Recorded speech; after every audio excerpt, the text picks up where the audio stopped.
Joining us for the panel, Kenneth Leon, the Global Director of Industry and Equity Research at CFRA, and Stephen Kent, Media Director at Consumer Choice Center. Stephen, I'd love to get your thoughts on what Kenneth just said there. You know, a little bit of differing opinions there on the performance for the quarter and going forward. Yeah, you got to spend money to make money. I don't disagree with anything Kenneth said. This is a long game when you're talking about entertaining the world, as Ted Sarandos would put it.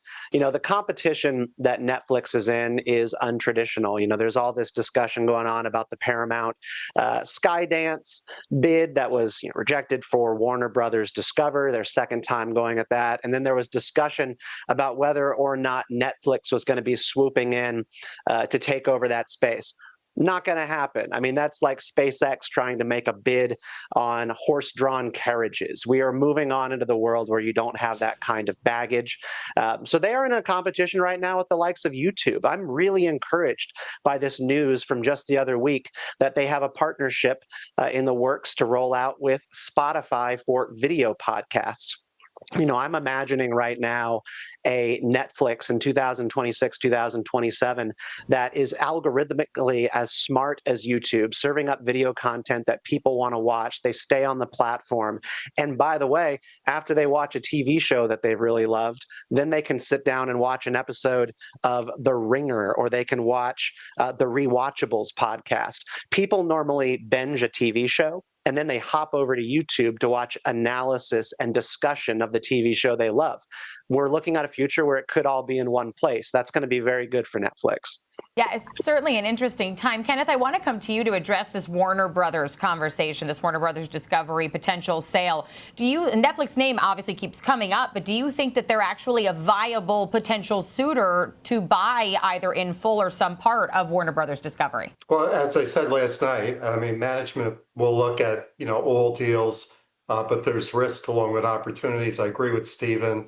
They're mostly an organic grower, and it's worked well for 2 decades plus. What's interesting with Stephen's comment, if there was to be an acquisition or merger, I could see with Spotify, we have a buy in the stock. Ted Sarandos, co-CEO of Netflix, is on the board of directors of Spotify. Again, it's a pure 100% global streaming, in this case for music, with light years ahead of competition on their algorithmic platform. That to me could be quite interesting, getting into legacy and looking to where they are in developing streaming like Warner Brothers Discovery. Again, that's not really where Netflix needs to be to compete against Google with YouTube TV. And Kenneth, staying with you here and piggybacking off of what Stephen said about Spotify, they're going to bring those video podcasts to Netflix in the U.S. starting next year. How big of a move could that be in keeping people in the Netflix ecosystem? Well, it's important because you're looking for additive drivers for revenue and growth, whether it be music, podcasts, or even live sporting events. Eventually, you get into something that is a term we've used over decades, co-opetition.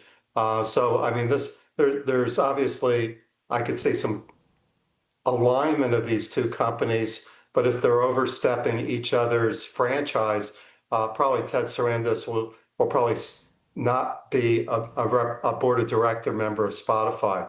That will be interesting to watch. Warner Brothers Discovery with David Zaslav, that could go on for weeks and months. They just had to put something out with the board because they're looking to see if they can get other bids. A very interesting time in streaming, a conversation that definitely will be continuing. Thank you both for being with us to break down Netflix earnings and its potential viability as a suitor for Warner Brothers Discovery. Shares of Netflix trading down about 10% following their earnings yesterday afternoon. That was Kenneth Leon from CFRA and Stephen Kent from Consumer Choice.